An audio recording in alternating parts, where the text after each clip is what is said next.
দিন কয়েক আগের কথা, বিকেলবেলা বেরিয়েছিলাম একটু, হঠাৎ করেই সন্ধে নাগাদ বৃষ্টি নেমে এলো। এই বৃষ্টি নিয়ে কত স্মৃতি আছে মনে, সেগুলো মনে করলে বৃষ্টির দিন এমনিই কেটে যায়। ছোটবেলায় স্কুল টাইমে বৃষ্টি এলে ভীষণ রাগ হতো। দাদা আমি দুজনেই ছিলাম খুব স্কুল পাগল।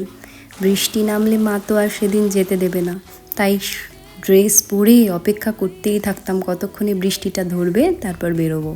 কোনো ছুটির দুপুরে বৃষ্টি এলে দাদা আমি দুজনে কাগজের নৌকা বানিয়ে উঠোনে জল জমলে সেখানে ভাসাতাম।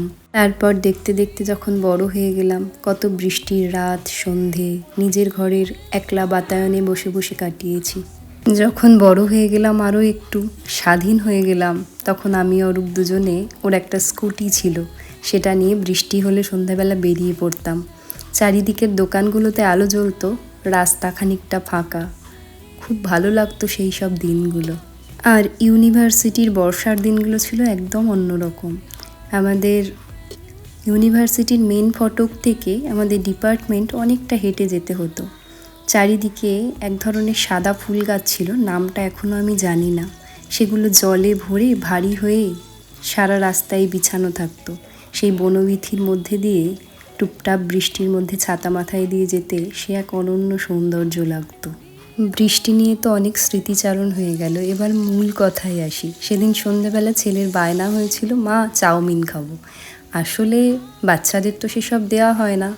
ওরা আমাদের সঙ্গে রেস্টুরেন্টে যেতে যেতে কিছু কিছু জিনিস শিখে যায়। ওরা আবার পছন্দের খাবারের লিস্টে চলে এসছে চাউমিন।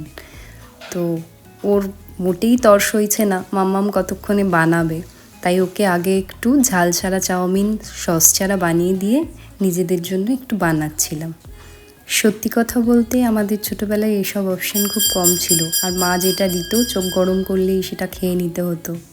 আজকে এতটুকুই গল্প থাক, আবার দেখা হবে অন্য কোনো গল্প নিয়ে। ততক্ষণ ভালো থেকো, টাটা।